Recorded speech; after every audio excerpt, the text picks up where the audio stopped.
Boa tarde, gente. Obrigada pela presença de vocês.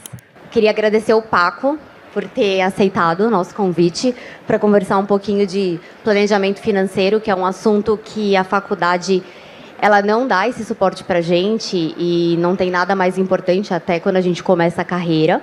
Obrigada. Paco, se você quiser se apresentar, falar seu Insta, fica à vontade. Obrigado. Boa tarde a todos. Primeiramente, é um prazer muito grande, Raíssa, aceitar esse convite e falar de um tema que eu acho que é muito importante, né? Que o dentista, ele não aprende isso na faculdade, né? Nem na pós-graduação. Então, é difícil a gente falar um pouco, contando bem brevemente a minha história aqui. Eu sou dentista, trabalhei como dentista durante 8 anos, era endodontista, né? Sou endodontista, na verdade. E eu larguei a profissão há 12 anos para ir para o mercado financeiro, né? Então, hoje eu sou especialista em investimentos, especialista em seguros, tenho algumas empresas na área financeira e falo muito para dentista porque eu vejo a dificuldade que os dentistas têm no que tange o planejamento financeiro da vida deles. E uma dúvida, por que você acha que o dentista tem tanta dificuldade quando o assunto é esse? Olha, primeiramente é cultural, né, no Brasil. O Brasil é um país ainda muito incipiente no que tange se planejar financeiramente da forma correta, da forma como que eu vou planejar minha aposentadoria, de o que eu tenho que fazer para conseguir atingir meus objetivos. E o dentista muito menos, porque o dentista é normalmente muito tecnicista, né? Então ele é muito técnico, ele fala muito da especialização, dos procedimentos, mas sobre a gestão da clínica, do consultório, da carreira e principalmente da vida financeira pessoal, ele tem muita dificuldade. A gente brinca no mercado financeiro aqui que os dentistas são alvos muito fáceis para qualquer vendedor de produto. Então, o que eu mais vejo por aí é dentista andando de carro 1.0, sendo que ele poderia estar andando de avião, entendeu? A analogia é essa. E é engraçado porque às vezes você fala para a pessoa, você já precisa começar a pensar na sua aposentadoria. E a pessoa toma um susto. E assim, qual que é o correto? Quando que a gente realmente deve começar a pensar a aposentadoria? Olha, para ontem... E tem estudante, viu, Paco? E já devem estar assim, meu Deus do céu, mal comecei a carreira e estão falando de aposentadoria. É engraçado isso, porque as pessoas acham que tem que começar a falar de aposentadoria quando já tem uma carreira consolidada, né? 30 anos de formado, 20 anos de formado, e quanto antes você começar, melhor. Eu faço uma brincadeira que é o seguinte, imagina uma pessoa que está formando agora, está fazendo um estágio e consegue guardar lá R$500 por mês, né? Se essa pessoa guardar R$500 por mês dos 20 aos 30 anos e parar de depositar ali no investimento tradicional, com 65 anos, ela vai tirar mais dinheiro do que a pessoa que começou com 40 e começou a colocar os mesmos R$500 durante 20 anos investindo. Porque existe uma coisa no mercado financeiro que chama-se juros compostos. Então, quanto antes você começar a se planejar financeiramente, melhor. E tem outro detalhe que é muito oportuno de falar, que eu converso com muitos dentistas, eles falam assim, poxa, Paco, mas eu não consigo guardar dinheiro, né? Porque normalmente ele ganha o seu rendimento mensal, seja em prolabore, seja como pessoa física no consultório, trabalhando em outras clínicas, em outros consultórios. Ele começa a guardar o dinheiro dele, e o que acontece? O dentista, ele paga tudo, menos se pagar, né? Ele paga funcionário, ele paga gasolina, ele paga dental, ele paga todos, e ele não se paga, ele não se planeja para aposentadoria. Então, se inverter um pouquinho essa chave, se o dentista ele receber o seu rendimento mensal, guardar um rendimento que seja todo mês, né, ele vai ver o tanto que a aposentadoria dele vai agradecer. Então, o problema não é o faltar, porque tem mês que sobra, tem mês que não sobra. Acho que a questão é muito mesmo ele começar a se pagar, a se privilegiar antes de qualquer outra coisa, né? A aposentadoria dele vai agradecer. E o que seria um planejamento correto? Tá, vamos lá. O que eu chamo de estratégia financeira bem-sucedida, né? O que o dentista normalmente faz? O dentista brasileiro normalmente faz, né? Ele começa a ganhar o dinheiro dele, e o maior ativo que a gente tem como dentista, falando também como dentista, é a nossa capacidade de gerar receita. É ter saúde para ir trabalhar, para ir para o consultório, para ir para a clínica e tudo mais. O que o dentista começa a fazer? Ele começa a ganhar dinheiro e ele já vai diretamente comprar um imóvel financiado de 30 anos. Vai financiar o carro, financia o consultório, financia a clínica. E se acontece uma intercorrência no meio do caminho, a gente percebeu isso na pandemia agora, o tanto que foi complexo, quantidade de colegas que fecharam clínica, fecharam consultório, porque não tinha estrutura financeira para se manter. né? Então, eles fazem isso, se acontece algum problema no meio do caminho, esse planejamento fica totalmente defasado. Então, o que é o ideal, né? O dentista começou a ganhar o dinheiro dele, a primeira coisa que ele tem que fazer é proteger essa receita. É isso que os países mais evoluídos financeiramente fazem. Antes de investir, antes de eu comprar um imóvel financiado de 30 anos, que seja, eu preciso proteger essa receita. Eu protejo essa receita como? Através de 2 fatores principais. Reserva financeira de emergência, né? Que nada mais do que 6 meses a 1 ano dos seus custos já planejados ali, provisionados, e seguros. Então, eu ganhei meu dinheiro, tenho que ter seguro, vou falar aqui, daqui a pouco, se tiver um tempinho, quais seguros que eu acho que o dentista tem que ter, né? Tem que ter seguro e reserva financeira de emergência. Aí você já protegeu essa receita. Depois você vai começar a investir e saber rentabilizar esse dinheiro. Porque uma coisa eu posso já falar aqui, que 99% dos dentistas investem muito mal, né? Aí depois que você protegeu a receita, sobre rentabilizar, aí sim você pode constituir seus sonhos, projetos, planejamento de vida, fazer o que você quiser fazer, porque a estrutura, a fundação já foi feita. Você falou, eu não sei se eu não entendi ou alguém, mas o que é exatamente essa reserva financeira? Reserva financeira de emergência, né, são 6 meses do seu custo provisionado ali, né, 6 meses a 1 ano, na verdade. Tem que ter isso tanto da vida financeira pessoal, quanto do consultório e da clínica também, tá? Mas, vamos lá, se eu gasto 10 mil reais por mês, eu preciso ter 60 mil. Então, entendeu? Então, se eu gasto 20 mil no meu consultório, eu tenho que ter 120 mil no meu consultório ali, de reserva para uma emergência, para uma situação que a gente não espera. E a pandemia deixou isso muito claro. Quem tinha reserva financeira de emergência conseguiu passar de uma forma muito menos árdua. Tinham dentistas que tinham 1 mês de reserva, tinha dentistas que tinham 3 meses de reserva, tem dentistas que tinham muito mais, e tinha dentista que não tinha nada e estava endividado. E aí complica, porque o dentista ainda tem a dificuldade de não lastrear os seus recursos, né? Então, não declara imposto de renda da forma correta. Então, quando vai no banco, vai pedir um crédito, não consegue pedir porque não tem lastro. Então, infelizmente, a nossa classe é uma classe extremamente amadora no que tange a vida financeira.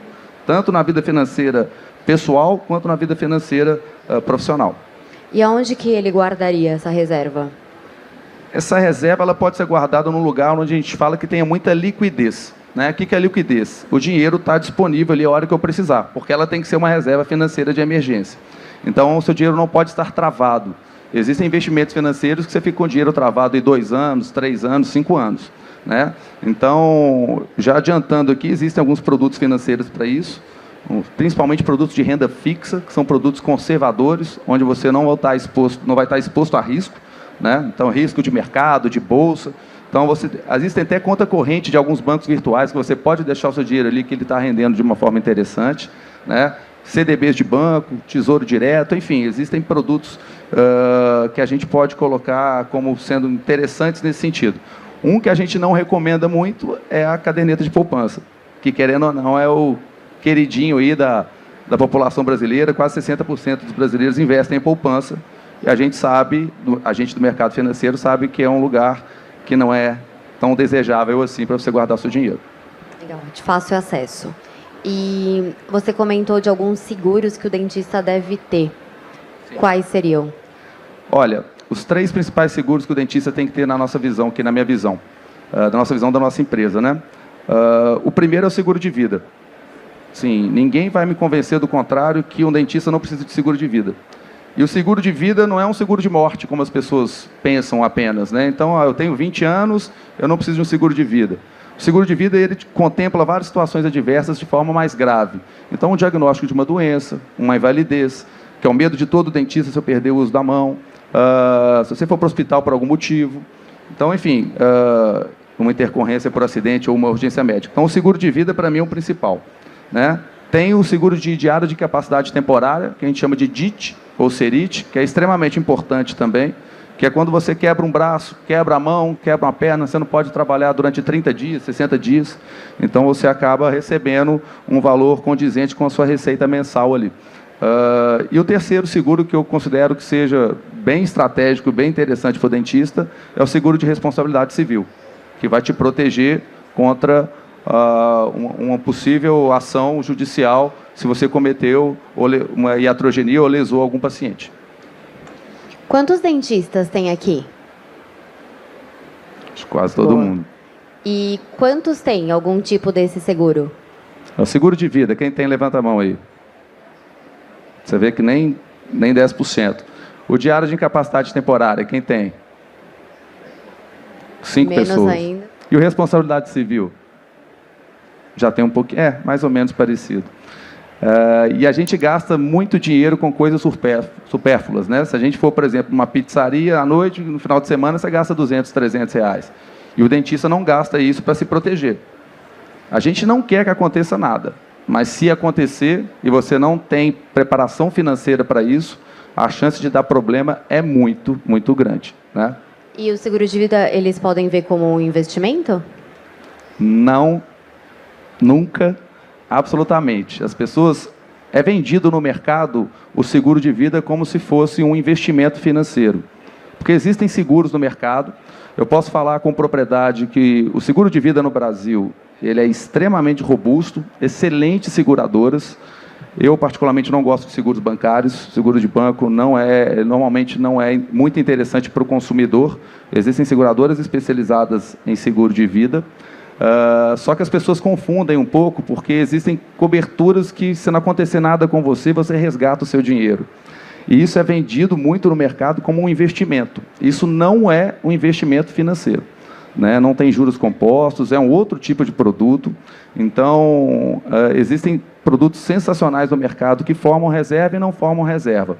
O que a gente tem que entender é o seguinte, só fazendo uma analogia, um seguro que ele é temporário, é um seguro como se fosse um aluguel. Eu estou morando de aluguel.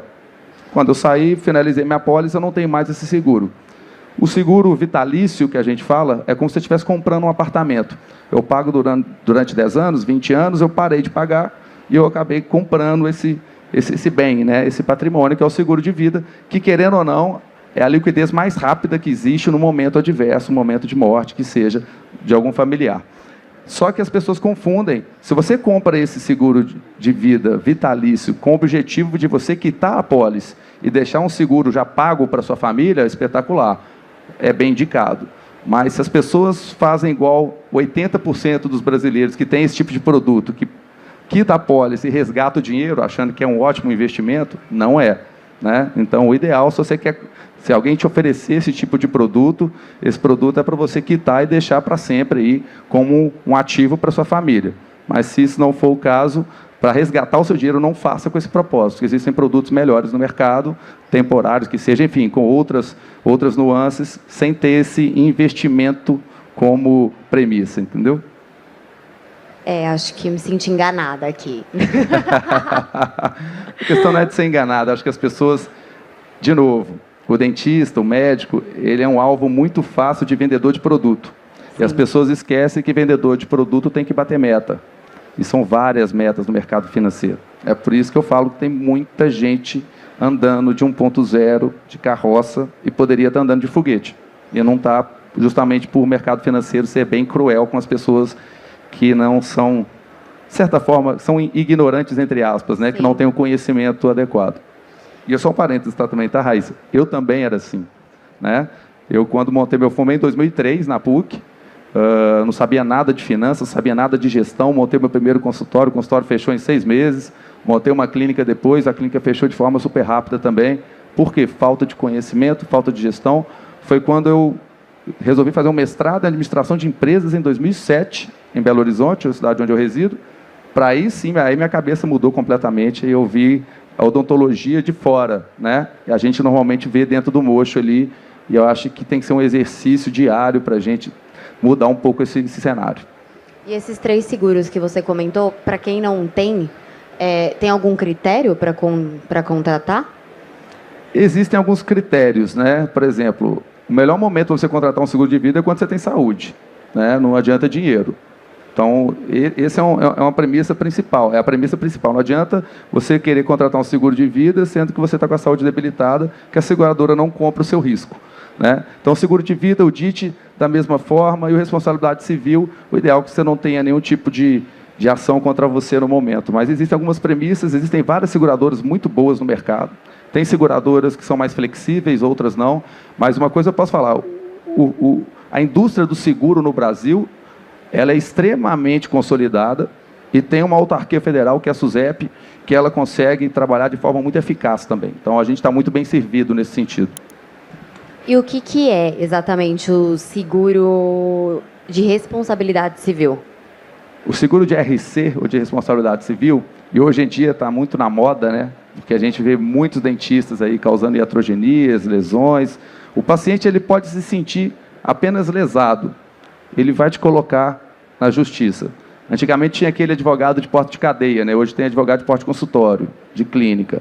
Então, ele vai... Se você cometer uma iatrogenia, pode acontecer com qualquer pessoa, com qualquer profissional, você vai ser acionado judicialmente. E aí a gente tem dois problemas muito graves. Primeiro, se você não tem uma provisão financeira para isso, vamos supor que tem ações aí que dão 20 mil reais, 50 mil reais, 500 mil reais de indenização. Se você não tem esse dinheiro preservado, a chance de dar problema é muito grande. A outra questão é que quando a gente faz esse tipo de seguro, a gente se protege normalmente judicialmente. Mas se o paciente ele entra na justiça contra você, o seu nome já está nos autos do processo. Então, vamos supor que daqui a 3 anos, você foi indicado um paciente X, ele vai procurar o seu nome no Google. Vai aparecer lá que tem uma ação contra você. Você pode ter até ganho essa ação, né? Mas vai estar lá que um paciente te processou. Isso, querendo ou não, mancha o seu nome, né? Então, existem seguradoras que fazem um preventivo, isso é super importante, a gente trabalhar com o paciente antes de qualquer outra coisa, né? Evitar que chegue nesse estágio, onde a pessoa vai te colocar na justiça, vai ter todo esse problema, mas o seguro é extremamente importante e o que eu mais vejo é ação hoje contra dentista, né? A gente tem uma plataforma de seguros também na nossa estrutura e o que vende de responsabilidade civil é absurdo, porque o que tem de gente fazendo procedimentos, né, que às vezes... Eu sou a favor da odontologia de forma completa, tá, gente? Mas tem muita gente aí sofrendo com procedimentos que não foram bem aceitos pelo paciente, ele se sentiu lesado e colocou na justiça. E hoje tem bastante, né? Porque às vezes a expectativa do paciente acaba sendo muito alta. Sim. E ele não reconhece o que ele tem, enfim, é bem complicado. E além do planejamento da classe ter essa dificuldade, né, no planejamento financeiro, é verdade que também, eu ouvi dizer, né, que a classe também não investe muito bem? É o que eu falei anteriormente, né? O dentista investe muito mal. O brasileiro normalmente investe muito mal, porque a gente é refém dos grandes players do mercado, dos grandes bancos, né? Então a gente acha que os bancões, como a gente fala aqui no mercado financeiro, é o melhor lugar para investir o seu dinheiro e mais seguro. E não é isso, tá? A gente que conhece bem o mercado financeiro, a gente sabe os meandros, sabe como é que essas estruturas ganham dinheiro, e na hora que a gente descobre, você se sente extremamente lesado, né? Não é nada de ilegal, tá? Não tem nada de ilegal em banco, muito pelo contrário, existem excelentes profissionais, mas o sistema é muito cruel. Então, as pessoas que investem em banco, normalmente, né, estão em investimento muito ruins, porque eu vou fazer uma analogia de forma muito clara. Cada lugar que você vai investir seu dinheiro tem o seu cardápio, né? Então, você chega no banco X, tem um cardápio de produtos que você pode investir, né? Vamos falar, por exemplo, de fundos de investimento. Você chega num banco de varejo, você tem 200 a 300 fundos, por exemplo. Poxa, legal, você tem chance de ter bons fundos ali. Só que o fundo é da bandeira X. Se tiver um produto melhor para você investir no banco Y, ele não vai te indicar, obviamente, porque ele tem meta para bater. Legal. Aí surgiram de 15, 20 anos para cá as grandes corretoras, com poucas letras no nome. Essas grandes corretoras aumentaram o leque de potencial de investimento que você pode ter. Então, o cardápio é muito maior. Então, você pode ter aí de 800 a 1.200 fundos, por exemplo. Então, se no banco eu tinha 200, numa grande corretora eu tenho 800, 1.000. Poxa, legal. Só que eu também tenho um conflito de interesse muito grande. Se o melhor produto for o do concorrente, eu não vou indicar. Só que o mercado financeiro brasileiro não tem 200 nem 1.000 produtos. Ele tem 28 mil produtos, 28 mil fundos. Só que quem acessa os 28 mil fundos é só quem tem uma condição de poder acessar, né? Tem conhecimento disso. E como 90% dos brasileiros investem em grandes bancos e o restante, pouquíssimos, os outros 5, 6% em grandes corretoras, o brasileiro fica muito refém. E a gente faz um negócio achando que é um negócio espetacular e normalmente não. Aí o gerente fica assim, nossa, você tem 80% do CDI. O dentista já não sabe o que é CDI, né? A grande maioria. Ele fala, nossa senhora, está ótimo, você sai do banco super feliz. e você fez, normalmente, um negócio para andar de 1.0, sendo que você poderia estar andando de avião. E a questão da previdência privada? É um bom produto, né, para você fazer a sua aposentadoria, só que também tem que ser bem indicado, né? Existem excelentes fundos de previdência. A questão é, vou guardar meu dinheiro numa previdência para aposentar depois, beleza, ok, só que essa previdência tem que ser bem indicada. Existem dois tipos de previdência privada, né? A VGBL e a PGBL. Mercado financeiro é uma sopa de letrinha danada, né? O PGBL, ele pode te ajudar a pagar menos imposto. Então, você pode até deduzir dos 12% da sua renda tributável, né, e pagar menos imposto no final do ano. Beleza, bacana, maravilhoso. O PGBL te favorece isso, ele entra como despesa dedutível no seu imposto de renda. O VGBL não faz isso. Mas para você vender um PGBL, que é um produto interessante nesse sentido, você tem que fazer um estudo, você tem que pegar o imposto de renda do seu cliente, saber qual cálculo dessa renda tributável que você pode colocar num produto de previdência, e isso dá trabalho. Aí o que o banco faz? Empurra o VGBL para todo mundo, que não é um produto ruim, mas ele poderia estar mal indicado. Tanto que 90% das previdências privadas no Brasil são VGBL. Por quê? Porque é mais fácil de vender, é mais fácil do gerente bater a meta. E o que eu quero dizer nisso tudo não é que a previdência privada seja ruim ou boa. A questão é que a gente compra sem questionar. A gente vai normalmente em casas onde tem um conflito de interesse muito grande. E o mercado ele é muito mais abrangente, ele pode beneficiar muito mais o dentista do que o dentista imagina. Bacana. E hoje, assim, que você tem essa experiência, principalmente com os dentistas, onde que você enxerga o principal erro? São vários erros, na verdade. Os principais erros. O primeiro erro, na minha visão, é fazer de forma intuitiva. Né, de chegar e falar, olha, eu faço assim, pronto, porque meu tio faz assim, meu pai faz assim. Gente, o mercado, a odontologia, a gente está aqui no CIOSP, quantidade de tecnologia nova que tem na implantodontia, na harmonização, na prótese, na orto, enfim, na endo, em todas as especialidades. A odontologia evoluiu demais. E o mercado financeiro evoluiu demais nos últimos 20 anos. Não é mais igual era 25 anos atrás, 30 anos atrás, que a gente colocava, tirava o saldo ali do extrato todo mês e achava que estava tudo bem. Hoje, se você não tiver um acompanhamento de perto, de pessoas, de profissionais isentos de conflito de interesse, a chance de dar problema é muito grande. Então, é o que eu falo muito. O dentista, normalmente ele vai, atende seu paciente, faz uma anamnese, faz um exame intraoral, às vezes pede exame complementar, né? Às vezes faz uma tomografia, enfim, faz 1000 coisas para poder dar um plano de tratamento para o cliente. E na hora de investir o dinheiro, a gente vai lá, a primeira pessoa que chega no nosso consultório, bate na porta, a gente compra o primeiro produto porque o amigo fez. Né? Então, é questionar um pouco mais. Né? O dentista não precisa saber demais de investimento, não precisa saber de nada. Eu brinco que o dentista tem que saber de 3 siglas só.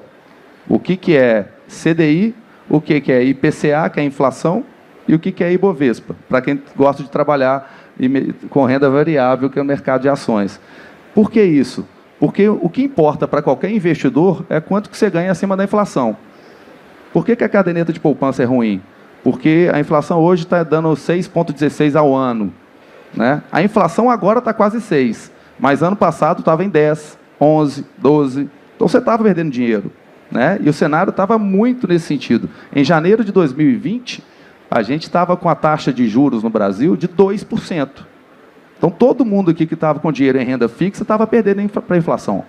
Então, isso é muito ruim, isso é falta de acompanhamento. E você está num produto lá achando que está performando super bem e não está. Então, essa que é a dificuldade. O dentista, eu brinco muito no seguinte, Raíssa. Quando você está com dor de dente, você precisa fazer um canal. Você procura quem?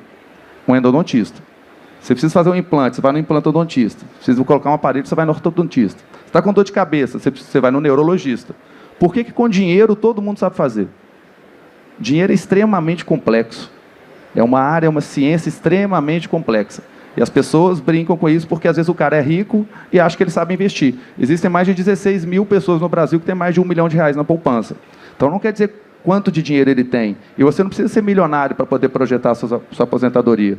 Às vezes, porque não é questão quem mais ganha, né? É quanto menos gasta e quanto mais sobra para você mantendo a qualidade de vida. Então, as pessoas têm que entender que precisam de um suporte nessa área e acham que sabe fazer.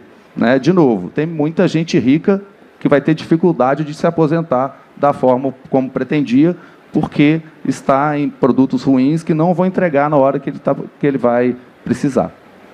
Bacana. Gente, alguém tem alguma pergunta? Pode ficar à vontade, ela tem ali, à ó. Vontade. Só vou levar o microfone aqui, ó.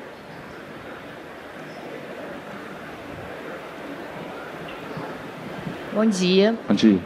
Não é tão direcionado ao assunto, mas como falou ali dos seguros, né? Tem algo hoje em dia que seria compatível com uma licença maternidade? Excelente pergunta, tá? Hoje não existe nenhum seguro no Brasil que contemple isso, tá? Só o INSS, que é obrigatório para o dentista, então você vai ter ali essa licença maternidade garantida, tá? Mas não existe um seguro específico para isso. Já é até um tema de discussão no ramo, na indústria do seguro, que é um produto que o problema do seguro, infelizmente, a gente mora num país que existem várias pessoas corretas e culturalmente várias não são, né? O jeitinho brasileiro. Então, o ramo do seguro é um ramo que tem muita fraude, muita fraude. E aí a seguradora não quer comprar esse risco, que a chance de ter problema é muito grande, né? Então, até o produto de diária de capacidade temporária, se você quebrar o braço, que é o DIT ou o CERIT, existe muita fraude nesse sentido. Então, as pessoas têm essa dificuldade. Então, as seguradoras têm essa dificuldade. Então, por isso que a gente fala aqui que o único que você pode garantir é o INSS, nesse sentido. Boa tarde, Boa tarde, bom dia. Você comentou que seguro de bancos não é muito confiáveis. O porquê? Vamos lá. Porque existe um código, o artigo 769 do Código Civil, tá? O que fala? Que a partir do momento que a sua saúde for agravada, a seguradora ela pode, por condição geral, por lei, cancelar com você, né? Então, esses seguros de banco, normalmente, além do cancelamento ser bilateral, porque eu, como seguradora, posso cancelar você como cliente também pode cancelar comigo. Mas se a saúde ou a profissão ela agravar para o risco do seguro, a chance disso acontecer é bem relevante. Então, vamos supor, eu não tenho diabetes. Aí, ano que vem, eu viro diabético. Eu tenho um seguro de banco, que ele é renovável de ano em ano. Eu tenho que informar a seguradora, o banco, que eu tenho diabetes. Ninguém faz isso. Se dá algum problema, algum sinistro, e a seguradora fala assim, oxa, mas você teve diabetes no meio do caminho e não me contou, eu não vou te pagar. E eu posso não te pagar. E aí vai para a justiça para receber. E o seguro você faz para quê? Justamente para poder receber de forma rápida, que a família receba de forma rápida. Então, isso acontece e a chance de dar problema é muito grande, vai para o litígio e tudo mais. Então, existem seguradoras especializadas em seguro de vida, que é o que eu falei, que eu acho que são muito mais interessantes, que elas abdicam desse artigo 769 do Código Civil. Então, para elas isso não existe. Então, você contrata e pode mudar o que for na sua vida, de saúde ou de profissão. Posso virar um paraquedista profissional, que não interessa. Esse seguro que você contratou é de acordo com a idade que você estava e com a sua condição de saúde. Então, eles não vão cancelar isso com você. Por isso que eu considero que seja muito mais interessante. Alguma indicação? Pode falar. Posso falar? Existem várias boas seguradoras no mercado, né? Prudential, MetLife, Omint, Centauro, Mongeral, enfim, Asus, que é uma insurtech hoje que está chegando muito forte. Existem várias seguradoras muito boas no mercado, mas essas 6 que eu falei são as principais. Boa tarde. Boa tarde. Você comentou bem no começo que quando você se formou, foi complicado para abrir clínica, sobre investimento. Alguma dica para quem está para se formar e está meio perdido no como começar a investir, como abrir a clínica para ter menos problema? Excelente pergunta, né? Eu passei isso na pele, né?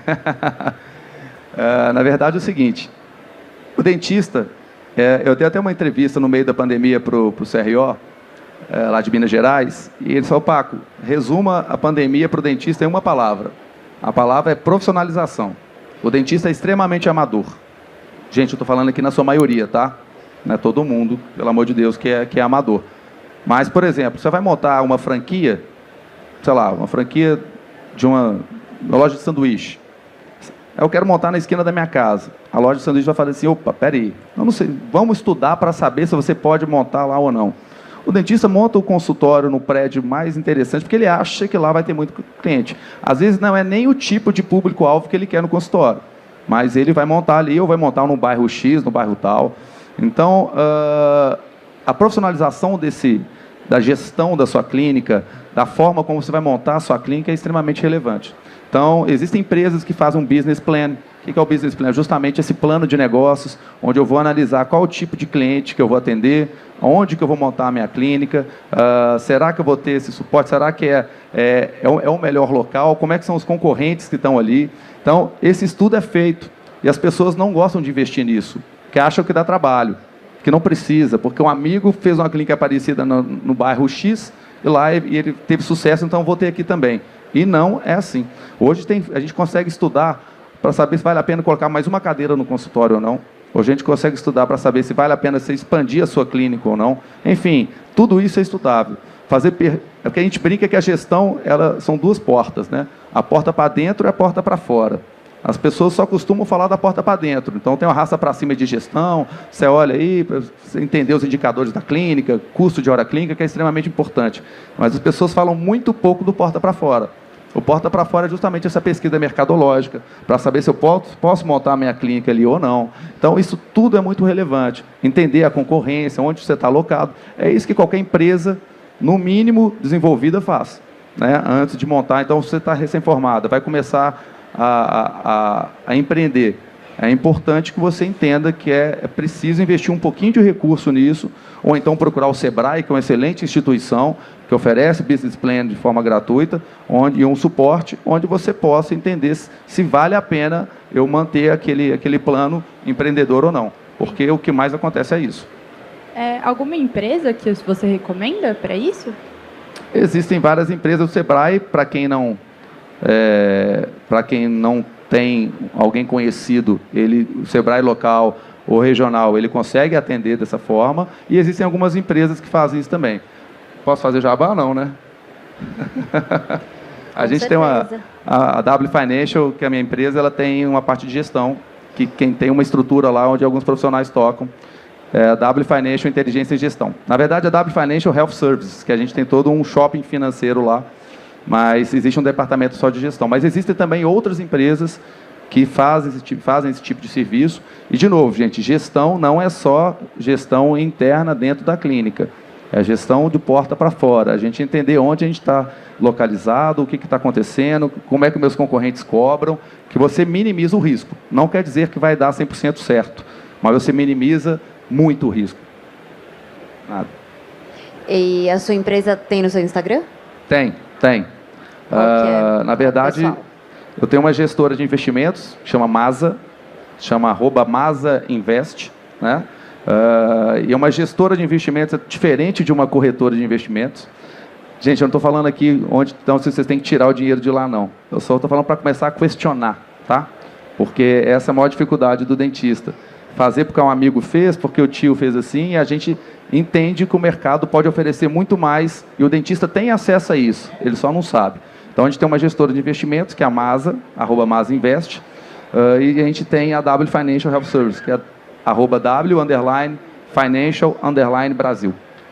Legal. Mais alguém? Adorei o papo. Eu queria, na verdade, antes de finalizar, um conselho ou alguma coisa que você gostaria de falar para ajudar tanto o dentista quanto o estudante em relação a esse assunto, de fechamento. Legal. Primeiramente, obrigado, viu, Raíssa? Obrigado a você, Obrigada Marina, a você. todos da Colgate. É uma honra. Fico extremamente lisonjeado pelo convite. Eu acho que é um assunto muito relevante, que as pessoas têm muita dificuldade, né, em falar, porque o dentista fala assim, eu não gosto de número. Eu não nasci para número. Eu odiava matemática. Minha mãe é professora de matemática. Eu odiava. Hoje minha vida é uma calculadora HP, 12C, né? Então, é costume. Ninguém aqui precisa virar o as do investimento, o as do seguro ou o as da gestão. Mas você tem que ter, no mínimo, um suporte necessário. Porque é muito difícil o dentista fazer tudo. Eu lembro de um dentista amigo meu que ele, entre um paciente e outro, ficava vendo a bolsa para ver se a bolsa tinha subido ou tinha caído. É óbvio que ele perdeu dinheiro. Porque é uma ciência extremamente complexa. Então, tomem muito cuidado com a arrasta para cima de Instagram. Tomem muito cuidado com isso, porque normalmente existe um conflito de interesse ali por trás. Seja para vender curso, seja para vender um tipo de produto. Então, o ideal é vocês procurarem pessoas isentas de conflito de interesse, que não representem uma bandeira só. Porque se a pessoa representa uma bandeira só, ela pode ter até boa intenção, mas ela só tem aquilo ali para te vender. E não tem nada de errado nisso, de ilegal nisso. Mas não necessariamente é o melhor para o seu perfil, é melhor para você atingir seu objetivo ali ou não. Então, tomem muito cuidado, o mercado financeiro é muito cruel, muito cruel. A gente, quando descobre os meandros ali, a gente fica abismado como é fácil ganhar dinheiro em cima de médicos, de dentistas, de profissionais que não estão comumente habilitados ou identificados com esse tipo de tema. Então, tomem muito cuidado, tá? É uma área maravilhosa, acho que a odontologia nunca teve tão bem. Eu que acompanho a odontologia há muitos anos, eu nunca vi dentista ganhar tanto dinheiro igual está ganhando. Aí eu fui dar uma aula uma vez, o dentista falou assim, mas como assim, Paco, ganhar muito dinheiro? Eu não ganho muito dinheiro. Já era uma dentista formada de 5, 10 anos. Aí eu falei para ela assim, você sabe, ela é implantodontista. Quanto custa para você fazer um implante? Quanto custa para você fazer um implante unitário? Quanto custa para você fazer um protocolo? Quanto custa para você fazer uma endodontia, um retratamento de um 16, por exemplo? Você sabe me responder? Não, então você não entende o que está passando dentro da sua clínica. Como é que você vai ganhar dinheiro sem saber precificar, sem saber o custo dos seus procedimentos, sem entender do que acontece no seu negócio? Porque a odontologia é o seu negócio. Você pode ser profissional público, funcionário público, você pode ter seu consultório, você pode ter sua clínica, você pode ter uma franquia, não interessa. Você tem gasto, você tem custo, você tem recebimento, você tem faturamento, você tem lucro. Então você precisa entender o que se passa. Então tem que parar de ser amador. A odontologia não pode ser mais amadora, tem que ser profissional, porque a gente tem a melhor odontologia do Brasil, os melhores profissionais do mundo, a odontologia do mundo, né? Os melhores profissionais do mundo. Eu sou muito fã da odontologia, eu acho que para mim foi muito importante para me moldar para ser o profissional que eu sou hoje. E conversar com dentista sempre me deixa muito feliz, porque eu passei por isso. E eu larguei tudo há 12 anos atrás para poder estudar, para falar para vocês, e me sinto muito abençoado de poder contribuir pelo menos um pouquinho. Então, queria agradecer a todos vocês e principalmente ao Colgate pelo convite. Obrigada a você mais uma vez, foi ótimo. Obrigada, pessoal.